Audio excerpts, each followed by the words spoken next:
Hello, this is Clay Staires with the Leadership Initiative. We've been talking about winning in the workplace. This session is Team Builder number 4. We're talking about how to build a team, not a family. Okay, now don't go getting all offended and all righteous on me, okay? Hold on. It's not that family is wrong, okay? We're going to get into that today. But if we're not careful, we'll build a family. We'll build a group of friends that is very difficult to lead. Okay, so I just want to protect you from that. This is one of the key things that I have found with leaders that I've worked with across the country.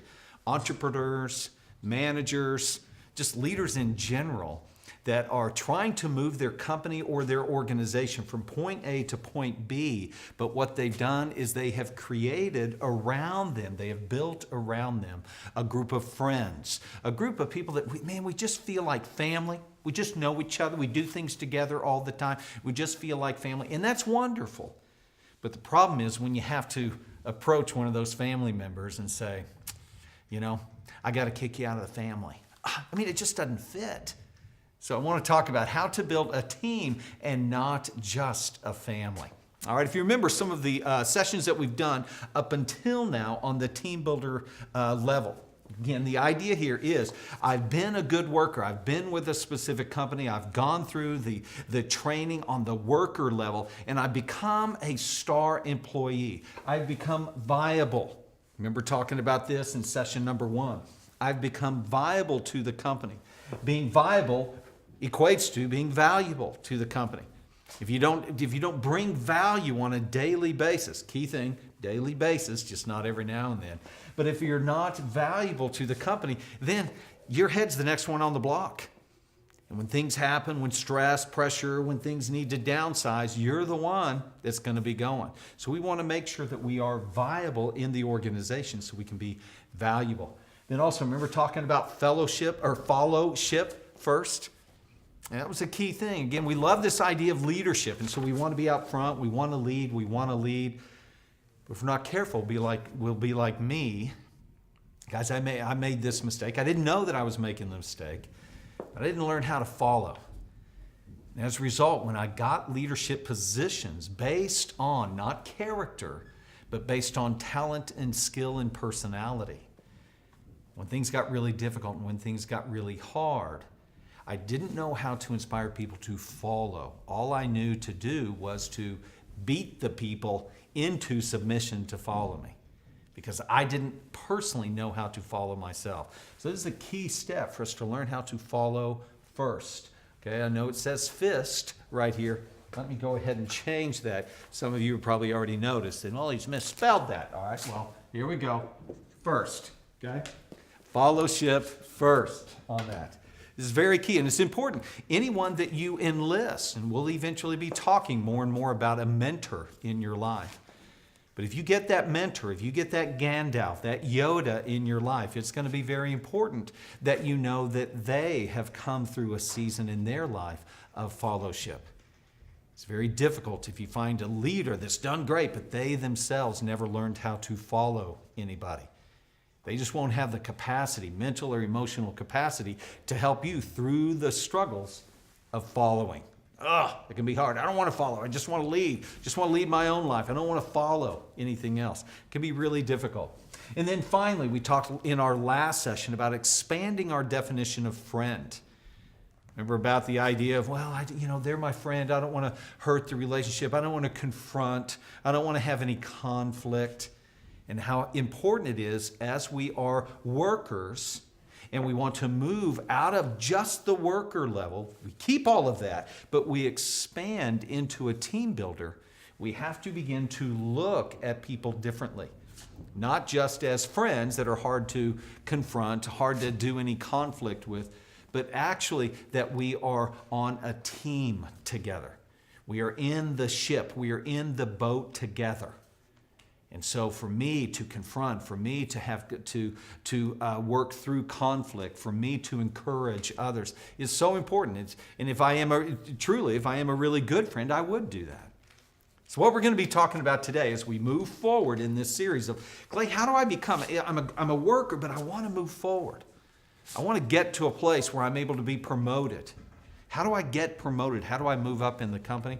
Well, number one, as we said, you got to be a good worker. You got to produce. You got to come to work every day. You got to be a star employee.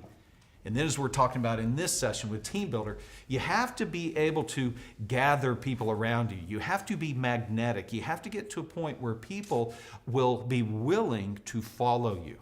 This is what we call a team builder. And again, some people have great personalities, all right? And so they're able to get people to follow them because they're funny or because they do weird things and they're out there and all that kind of stuff. You know, they've just got that personality. But if you're in a place, if I don't have that personality, do I have to have that personality to get people to follow me? No, you don't. So that's why we're going through this step by step. How do I get people to follow me?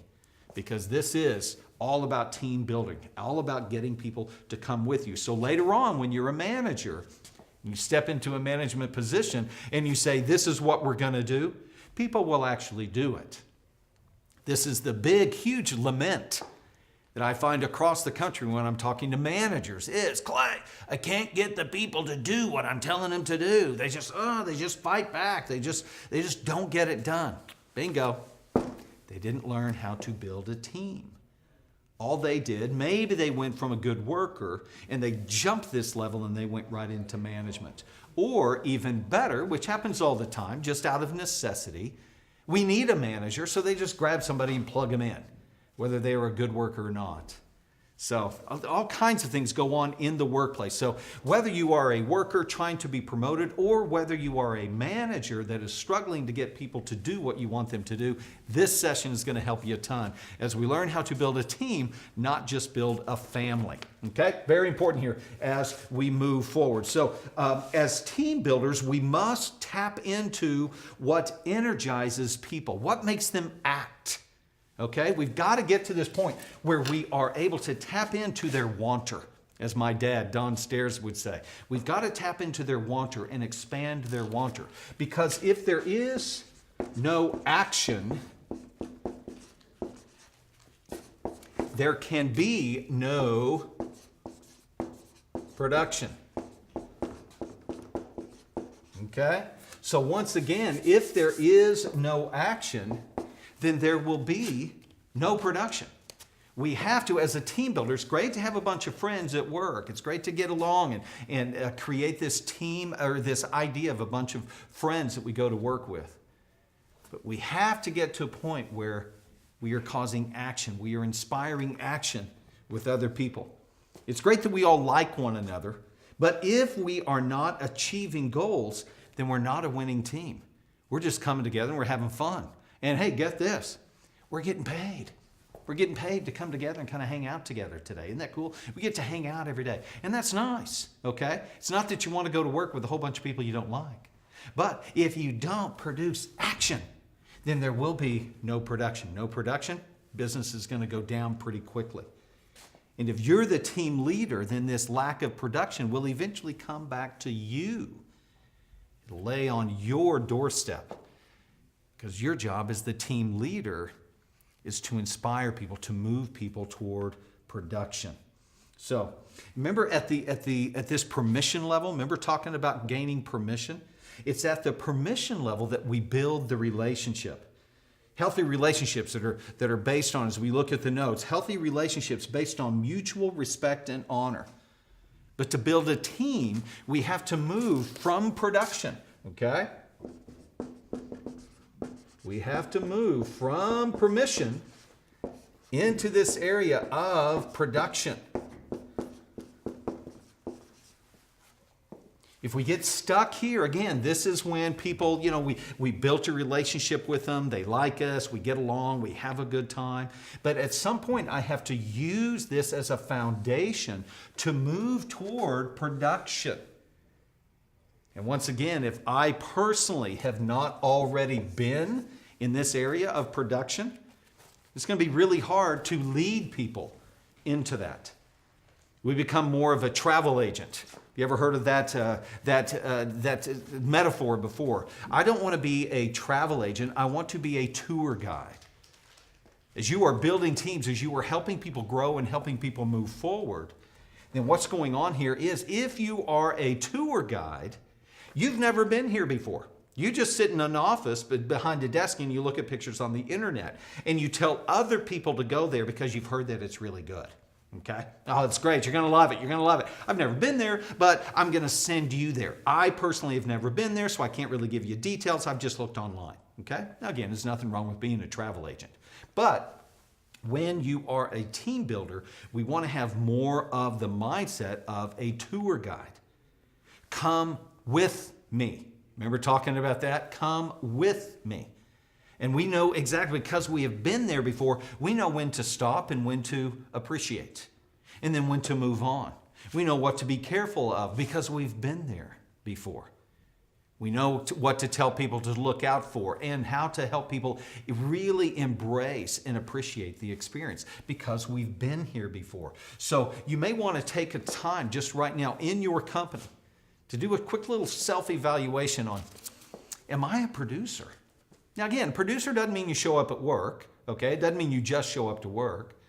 Producer doesn't mean that, well, I've been really busy. It's not about being really busy. Production is all about results that lead to money. That's production. Results that help the company grow. The results that give the company an advantage. Just want to scale from 1 to 10. Go ahead and evaluate yourself. 10 being the highest. You kidding me? I'm the only one producing around here. I'm bringing in all the money. I'm the lone sales guy. That may be where you are. And you may have not only hit the goal, but you may have exceeded the goal. That's a 10. We wanted to hit 1 million, but man, we hit 2 million, and it was all because of me. Okay, that's like a 10. But then over here on this other side is, well, I come to work every day, but when it comes to really trying to figure what I've produced, I kind of did what everybody told me to do. I don't really know if I've produced anything. So scale of 1 to 10, where would you find yourself on this? Because guys, I'm thinking anything below an 8 needs to be worked on.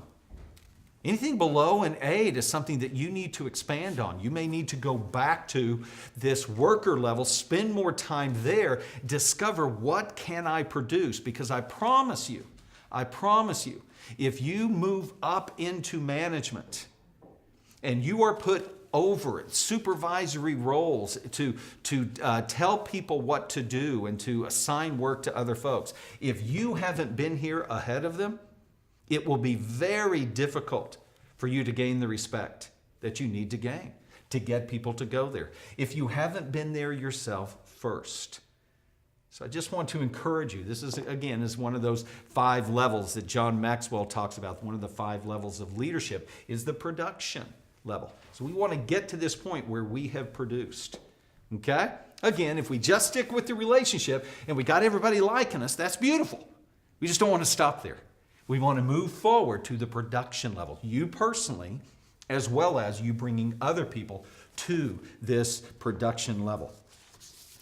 Fantastic. I was Netflix. I'm sure you're aware of Netflix. What is it, 85 million, I think? What do we have here in the notes? 85 million subscribers worldwide.